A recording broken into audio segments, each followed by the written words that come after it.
यथानुपात आवंटन। यथानुपात आवंटन की स्थिति तब उत्पन्न होती है जब ओवर सब्सक्रिप्शन हो। तो प्रो रेटा अलॉटमेंट को समझने से पहले ओवर सब्सक्रिप्शन को समझना आवश्यक है। चलिए देखते हैं definition of over subscription. If number of applications from public whom share offered received more than the number of share offered, the public issue is called oversubscribed. It means जब company द्वारा share offer किए जाते हैं तो जो प्राप्त होने वाले आवेदन हैं, एप्लीकेशंस है, उनकी संख्या जितने शेयर ऑफर किए गए हैं उसकी संख्या से अगर अधिक हो तो वो जो कंडीशन है वो ओवर सब्सक्रिप्शन या अधिअभिदान की स्थिति कहलाती है। लीजिए कोई कंपनी है एबीसी लिमिटेड या XYZ लिमिटेड। कंपनी ने 1 लाख अंशों के लिए आवेदन मांगे। कंपनी को प्राप्त होने वाले आवेदन 1 लाख से कम भी हो सकते हैं और 1 लाख से ज्यादा भी हो सकते हैं। मान लीजिए कि कंपनी द्वारा प्राप्त किए जो आवेदन है वो है 95,000। कंपनी ने 1 लाख अंशों के लिए आवेदन मांगे और कंपनी को 95,000 या 95,000 अंशों के लिए ही आवेदन प्राप्त हुए। 5,000 अंशों के लिए कोई खरीदार उनको नहीं मिला। ये जो कंडीशन है वो कहलाएगी अंडर सब्सक्रिप्शन। अंडर सब्सक्रिप्शन की दशा में कोई दिक्कत नहीं है। 95,000 मिले, आपको 95,000 को ही अलॉट करना है, लेकिन ये ध्यान रखना चाहिए कि जो प्राप्त होने वाले आवेदन है वो मिनिमम सब्सक्रिप्शन से अबव होनी चाहिए। अगर मिनिमम सब्सक्रिप्शन जो डिसाइड कर रखा है उससे अगर कम आवेदन प्राप्त होते हैं तो कंपनी द्वारा उसका अलॉटमेंट नहीं किया जाएगा और वापस से जो राशि, एप्लीकेशन राशि, वो रिफंड करनी होगी। दूसरी अवस्था है अंडर सब्सक्रिप्शन के अलावा, वो है ओवर सब्सक्रिप्शन। मान लीजिए कंपनी को आवेदन प्राप्त हुए हैं 2,50,000, कंपनी ने जारी किए या ऑफर किए 1 लाख शेयर्स और एप्लीकेशन प्राप्त हुई 2,50,000, जो कि काफी ज्यादा है, डबल से भी ज्यादा है।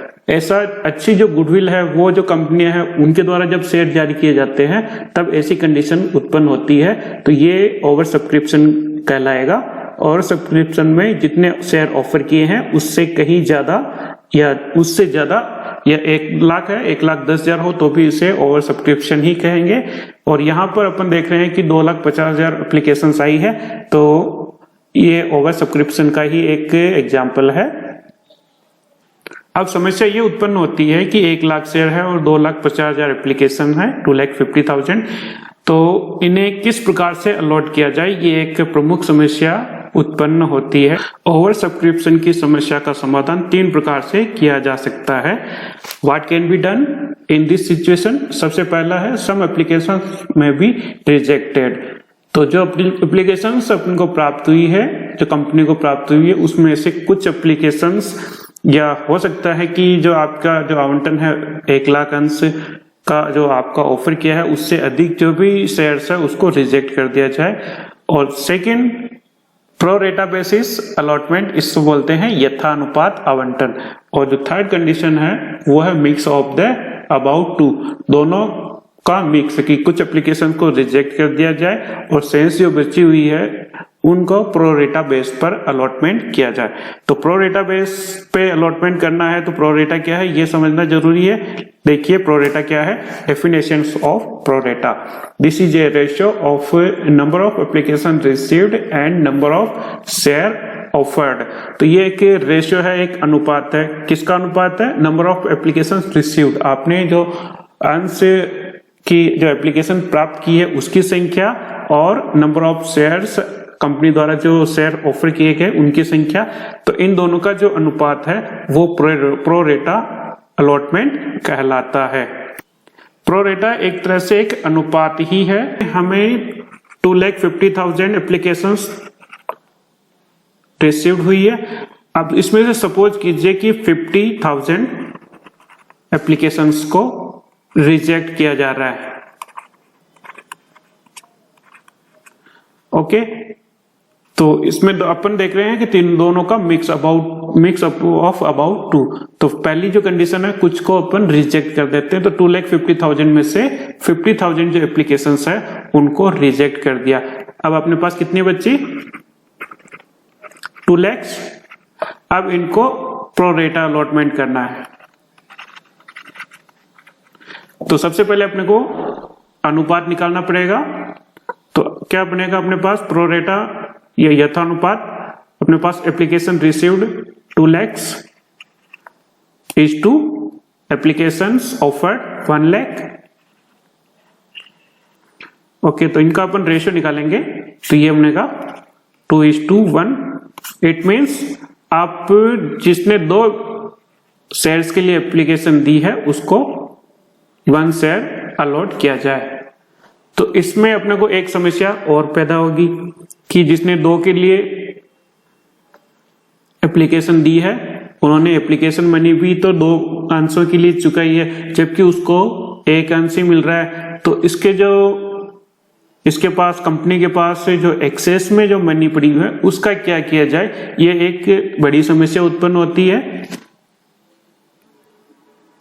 Generally, company adopt mixed method where some applications may be rejected and applications money refunded to them with a letter of regret, and most of applications may be allotted share with pro rata basis. तो क्या किया जाता है, दोनों का mix किया जाता है जनरली, जिसमें कुछ एप्लीकेशंस को रिजेक्ट कर दिया जाता है और जो शेष बची हुई जो एप्लीकेशंस है उन्हें प्रो रेटा बेस पर अलॉटमेंट कर दिया जाता है, जिन्हें रिफंड किया जाता है, लेटर ऑफ रेग्रेट भेज दिया जाता है और उनकी जो एप्लीकेशन राशि है वो रिफंड कर दी जाती है। आपने एग्जांपल में देखा कि 2 एप्लीकेशंस को 1 शेयर अलॉट किया जा रहा है। तो अगर अपन प्रो रेटा बेस पर अलॉटमेंट करेंगे तो अपने पास एप्लीकेशन राशि एक्सेस में बच जाएगी और अपने पास रह जाएगी। तो क्या करना है, in the pro rata basis the amount of excess applications is not refunded but return and adjusted toward payment of allotment money. If it is mentioned in the prospectus that excess money, if any, can be adjusted in payment of calls, then the company can adjust the excess money towards call. In the absence of such stipulations in the prospectus, the excess money can be allotment पर adjust किया जाए या allotment plus call दोनों पर set किया जाए। यदि company अपने प्रोस्पेक्टस में मेंशन करती है कि जो एक्सेस में राशि प्राप्त होती है तो उसे कॉल पर एडजस्ट किया जाएगा, जब तो कोई दिक्कत नहीं, कॉल पर भी एडजस्ट कर लिया जाएगा, कर लेंगे। और अगर ऐसा मेंशन नहीं है, ऐसी शर्त नहीं है प्रोस्पेक्टस में, तो केवल अलॉटमेंट पर 3 रुपए के हिसाब से राशि रोकी जाएगी और जो एक्सेस में इसके बाद भी अगर कोई राशि बचती है, अमाउंट बचता है, तो उसे रिफंड किया जाएगा।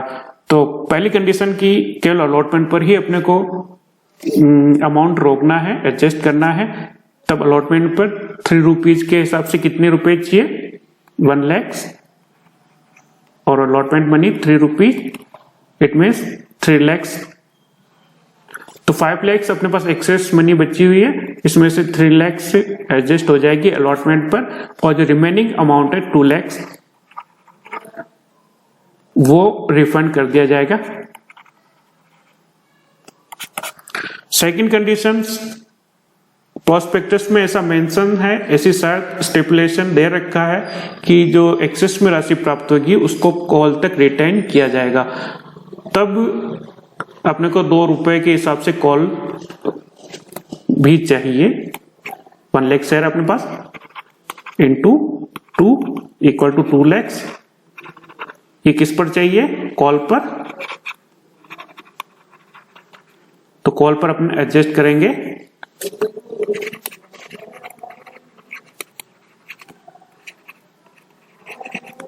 टू लैक्स, तो अलॉटमेंट पे 3 लाख एडजस्ट हो जाएंगे, शेष 2 लाख बच्चे हैं वो हो जाएंगे कॉल पर एडजस्ट, और रिफंड नील, कुछ भी रिफंड नहीं करना है। तो कहने का तात्पर्य ये है कि अपने पास टोटल एप्लीकेशन आई थी 2 लाख, ओके, 50,000 को अपन ने रिफंड ऑलरेडी कर दिया था।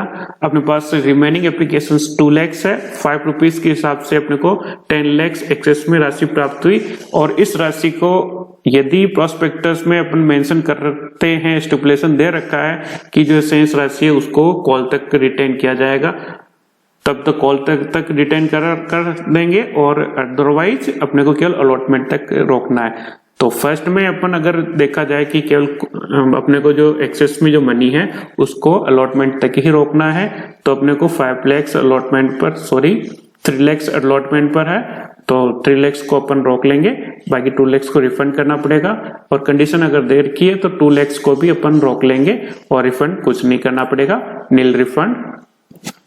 इसकी जो एंट्री है वो देखते हैं, journal entry which is made for the transfer of excess application money to allotment amount.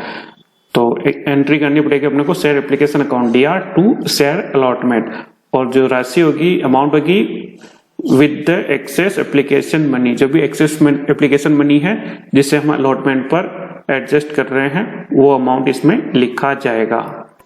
चलिए एंट्री करते हैं। पहली condition, when excess money retain only on allotment, जब अलॉटमेंट पर ही अपने को राशि रोकनी होती है। इसका मतलब ये हुआ कि अपने पास टोटल एक्सेस मनी है 5 lakhs और अलॉटमेंट पर अपने को एडजस्ट करना है 3 lakhs, तो शेष जो बचा हुआ है 2 lakhs उसको रिफंड करना है या उसको रिफंड करना पड़ेगा। तो इसमें एंट्री होगी अपने पास शेयर एप्लीकेशन अकाउंट DR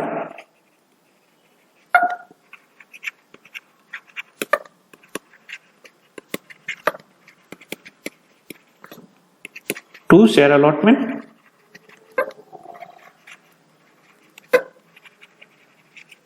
अपने पास एक्सेस में मनी कितनी है, देखिए 10 lakhs, इसमें से अपने को 5 lakhs एप्लीकेशन मनी चाहिए थी, और उसके बाद बियॉन्ड 5 lakhs और अपने पास बचा है, तो टोटल एक्सेस मनी है 5 lakhs। अब अपने को शेयर अलॉटमेंट पर कितना एडजस्ट करना है, तो अलॉटमेंट पर अपने को 1 लाख अंशों पर 3 रुपए के हिसाब से पैसे की आवश्यकता है, तो अपने को चाहिए 3 lakhs, तो अलॉटमेंट पर अपने 3 lakhs ही एडजस्ट कर पाएंगे। तो बचे हो गया, क्या करेंगे, रिफंड करना है टू बैंक, तो शेष जो राशि है 2 lakhs वो रिफंड कर दी जाएगी और entry complete. Second condition, When excess money retain on both allotment and call, तो एक्सेस जो मनी है अपने को रिटेन करना है, रोकना है अलॉटमेंट और कॉल दोनों पे, तो इसकी एंट्री होगी share application account DR to share allotment और टू कॉल इन एडवांस। तो शेयर एप्लीकेशन की जो राशि है उसमें से शेयर अलॉटमेंट पर राशि ट्रांसफर करनी है, और जो शेष राशि जिसे कॉल पर अपने को एडजस्ट करना है, क्योंकि अभी कॉल कंपनी द्वारा कॉल नहीं किया गया है, कंपनी द्वारा डिमांड नहीं किया गया, तो इससे कॉल की जो एडवांस में राशि है उसे कॉल इन एडवांस में क्रेडिट कर दिया जाएगा, और जब कंपनी द्वारा कॉल डिमांड की जाएगी तो उस समय कॉल इन एडवांस को वापस से डेबिट करके जो राशि है वो एक्सेस राशि एडजस्ट कर दी जाएगी। तो राशि इस बार एप्लीकेशन एक्सेस मनी टोटल है 5 lakhs, अलॉटमेंट पर 3 lakhs, और जो रिमेनिंग एक्सेस मनी है जिससे कॉल पर सेट करना है, एडजस्ट करना है, वो है 2 lakhs। इसे अभी कॉल इन एडवांस में क्रेडिट किया गया है, लेकिन जब कॉल ड्यू होगी या कॉल डिमांड करेगी कॉल कंपनी, तो उस समय कॉल इन एडवांस से पैसे लेकर या कॉल इन एडवांस को वापस से क्रेडिट डेबिट कर दिया जाएगा। अभी इसमें क्रेडिट करना है, एक अकाउंट खुल जाएगा कॉल इन एडवांस का, और जब कॉल ड्यू होगी जब इसको वापस डेबिट करके जो अकाउंट है वो क्लोज कर दिया जाएगा। कंपनी द्वारा जब भी कॉल की डिमांड की जाएगी तब ये एंट्री करनी होगी call in advance account DR to share first and last या फाइनल कॉल, इसको क्रेडिट करेंगे। तो इससे जो एक्सेस मनी है वो एडजस्ट हो जाएगी कॉल के ऊपर। तो आपने देखा कि कैसे प्रोरेटा बेस पे अलॉटमेंट किया जाता है। प्रोरेटा क्या होता है, ओवर सब्सक्रिप्शन, अंडर सब्सक्रिप्शन, इसके बारे में आपने डिटेल से पढ़ा। कमेंट्स बॉक्स में कुछ कमेंट कर सकते हैं, कुछ समझ में नहीं आया तो उसका बिल्कुल सॉल्यूशन किया जाएगा। डिस्क्रिप्शन में मैंने एग्जाम्पल के वीडियो के लिंक डाल रखे हैं, आप उन पर जाइए और एग्जाम्पल करके आप देखेंगे तो आपको बिल्कुल क्लियर हो जाएगा pro rata allotment. Okay, thank you.